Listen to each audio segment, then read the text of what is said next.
Salmon Run Next Wave is an asymmetric game mode of Splatoon 3, where 4 players try to stop a horde of invading Salmonids, and it is amazing. It is the game mode I suspect most casual players to mainly play, and is widely accepted to be a very fun game mode, as long as you ignore the in-universe ethical implications.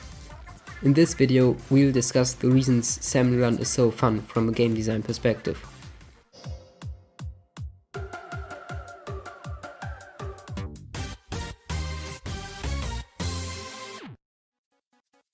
In the first video of this series, I talked about game essence, about risk and reward. In short, to make games be fun, there should always be a balance between the risk of an action and the reward it brings with it. The higher the risk, the higher the possible reward should be. The fun then comes from creating a strategy, meaning how the player manages the risk and reward. For this video, I want to expand this concept with some ideas of my own. I think that the reason this applies is that the process of decision making, figuring out what to do and seeing the result that brings is fun. Of course, this only works if the decision is not trivial, either by happening in a fast or chaotic environment, being unique due to a unique set of circumstances, or being difficult to make. Note that, for example in the first case, the decision does not have to be conscious. This also only works, and there we are back at the original definition of game essence, when the decision's reward or punishment is proportional to the risk of taking it. Otherwise there is no fun in choosing between options. As an example of this concept, think of detective games, where figuring out what happened is the entire game, but also think about platformers, where you must figure out what path to take to go on, or shooters such as Doom Eternal, where deciding what enemies to shoot, what resources to use and how to replenish them is the core of the game. That brings us back to Salmon Run. The core of what makes this game mode fun is making the decision of what action to take and executing that action. You constantly must decide if you need to splat lessers such as chumps, cohogs or small fries, collect eggs, paint, refill ink or attack bosses, and if so, which one. A big part of this is resource management. You must constantly be on the lookout that you have enough ink on the ground and in your ink tank, that the lesser enemies and bosses do not overwhelm you, and that enough golden eggs end up in the basket. The situation is always unique and affects the game in a meaningful way, so the decision what to do is fun. It is impacted by your position, the resources available to you, your loaned weapon and the different behavior of bosses. Your position fundamentally affects your safety and ability to have an impact on the game. The further the distance to Salmonids and the higher the verticality, the safer you are. Especially interesting are ledges, as Salmonids cannot climb walls, so climbing a wall can allow you to escape dangerous situations. Whilst fighting off Salmonids, you also have to transport golden eggs to the basket, which are dropped by boss Salmonids. Notice how the way you win the game is directly tied to the intent and essence of the game mode, namely splatting bosses. This also leads to an interesting risk and reward relation, as getting bosses closer to your basket before splatting them, a concept known as luring, will allow you to get the golden eggs in more easily, but also puts you at the risk of getting overwhelmed. The egg throw is a way to transport eggs more quickly, but with the risk of running out of ink whilst surrounded by Salmonids. Different main weapons greatly alter the priorities of your decision making and positioning, which is good, because it keeps the game fresh. Generally speaking, longer ranged weapons keep you safer, as there is a larger distance you can have to Salmonids while still having an impact, but have less mobility and damage per second, so are not as effective close to enemies. Shorter ranged weapons need to get closer, but have a higher reward. Some weapons have better paint, and others have unique ways to splat loads of Salmonids quickly. The weapon rotation system used by Salmon Run supports this by giving the squad a balanced set of weapons and making you play different roles. You also know what weapons to expect and how to play accordingly. The exception of this are random weapon rotations at Big Run. Here, there can be very strong but also very weak weapon distributions, so I understand why it is used seldomly. But I personally like it this way, as it means you need to think on the spot about how to play, what I think is the game essence of Salmon Run. However, the boss Salmonids easily have the greatest impact on your decision making. This is because they require specific positioning and timing to be splatted, and also have a much larger impact on the game than base enemies. While lessers can mainly be avoided through your higher mobility in ink, bosses mostly are unavoidable or take away that ink on the ground that made you safe. Different bosses require different patterns to be defeated, which means you'll have to choose what boss to kill when, and where to position based off a list of priorities. Many bosses are based on other gameplay elements found in the multiplayer battle modes, which is a nice way to have knowledge carry over between the game modes. Let's shortly go over all the bosses and the kinds of behavior they induce. Some bosses require a short timing window to be splatted. These include the Flyfisk, Steelhead, Drizzler, Morse and Flipper Flopper, all of which can be attacked when they attack, thus creating risk and reward. Others require specific positioning. The Salmonid because you need to go under it for most weapons to access its weak point, the Steel Eel because you need to lead it in a way so you can access its back, the Scrapper since you need to shoot it from behind, the Fisk Stick because you need to climb up onto it, and the Drizzler because you need to position in a line with it and the torpedo if you want to splat it quickly. The Salmonid specifically is in my opinion very well designed, as it can crush you but also other Salmonids, creating the ultimate risk and reward. The Flyfisk, Stinger and Big Shot require you to approach them at the shore, since they don't come to you, which is interesting because the shore is very dangerous, but getting rid of these bosses is also usually a must. This brings us to the impact different bosses have. Most just displace you, threatening an area so you either can't or are disincentivized to go there. Different bosses do this in different ways, and because of that some are naturally more dangerous than others. This means that there's a sort of priority list of which boss Salmonids must be taken down now, and which can be spared for later. Boss spawns are more or less random, though there are some rules to it. This means a set of very annoying and difficult bosses can spawn at the same time, and you can get overwhelmed quickly. This is what your specials are for, to avoid or save difficult situations by having a short spike of power. Full video about the purpose of specials in the multiplayer modes coming soon.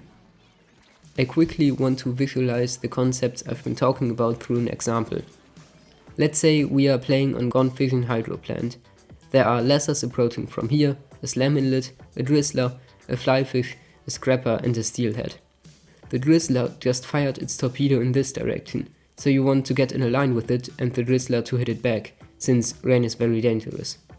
You also definitely want to get rid of the Flyfish as quickly as possible, but it just finished firing, so there is some time until you can attack it again. The other bosses are approaching under the Salmonid, so there will be an opportunity to crush them if you lure correctly. Therefore, you will want to position around here at first to avoid the missiles and knock back the torpedo, killing the Drizzler whilst luring the bosses under the Salmonid to crush them. One thing I neglected to talk about until now is that Salmon Run is a team game. You do not have to take on this horde of enemies alone, which is good because it would basically be impossible. In the example from before, we did not attack the Flyfish at all, and imagine if there were even more lessers and bosses on the map. We also did not collect any golden eggs. This, combined with reviving each other, is what teammates exist for. It is simply more fun taking on a larger horde and dividing tasks between each other than if the game was simpler to work in a single player environment. Additionally, the game's difficulty scales very well with the skills of each player. It always feels challenging, and it is seldom that you'll get completely overrun in the first wave. Partly due to this, Salmon Run is a lot more casual than multiplayer battles, and I do not see people rage at it often. Even more important though, is that you are not playing against humans but easy to understand and predictable Salmonids. Humans are smart, unpredictable, always evolving and adapting creatures. Unless you are a player for the literal best competitive Splatoon team on Earth, there is always someone who can beat you. There's a charm in playing this never-ending battle, but losing can be difficult to manage and often brings up negative emotions. Due to the asymmetrical nature of Salmon Run, This must not be the case. The game can be and is balanced in a way that makes it so you will win most rounds you will play. While you are still playing with humans that can mess things up, you are not playing against humans that beat you so hard you want to deinstall the game. This is why I think it is the game mode casual players play the most. It is less challenging, less aim intensive, and you always feel like having an impact. I don't have too much to say about night waves. They alter the game to make it less repetitive and give you anxiety through the fear of glowflies appearing. Some occurrences are a bit too easy and boring in my opinion, namely tornado, mudmouths and goldie seeking. My issues with these modes are mainly that they remove the central aspect of the game, splatting bosses to transport eggs, and not replacing it with other interesting or frankly balanced game design. There's no real risk and reward here, no strategy, no decision making. You just splat lessers and throw golden eggs. The others though, Fork, Grillas, Cohawk Chart and Mothership, are all a nice and interesting change to the normal formula, by for example limiting your vision or spawning death machines that in turn spawn more death machines.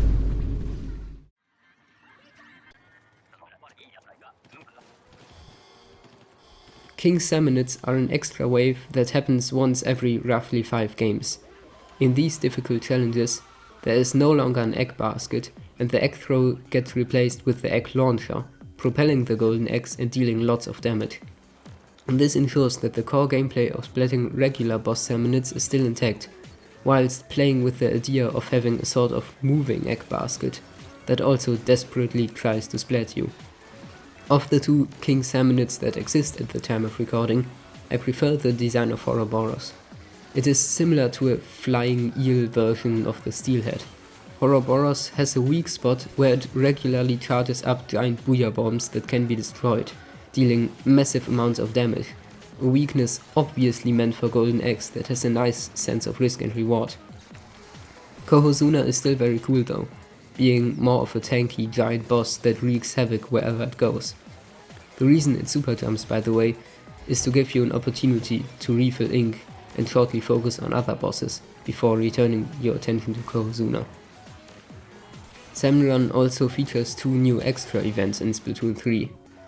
Big Run is very cool, I love the atmosphere and playing on multiplayer maps is a nice change, especially because they often have some broken spots where Salmonids can't reach you.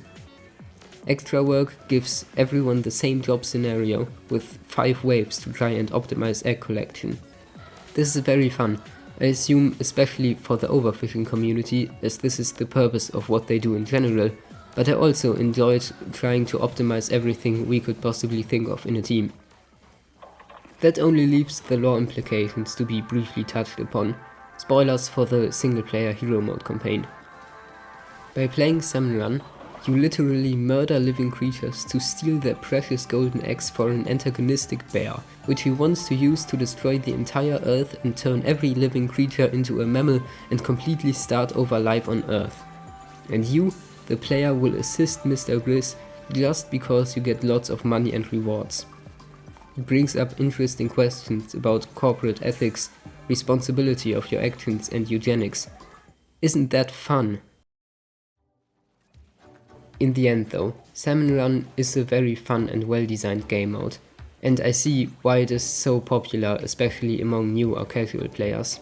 The asymmetric game design and difficulty system does a great job to make the game fun for everyone, and the boss Salmonids are designed excellently to require different strategies, positioning and timing to splat them.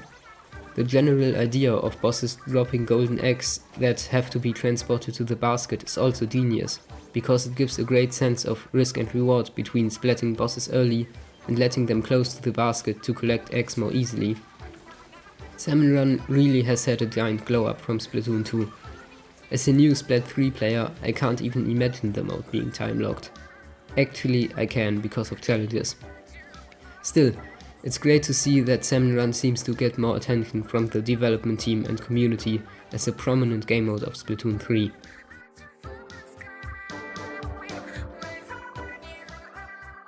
Thank you for watching this video to the end. If you want to see more content like this, make sure to subscribe.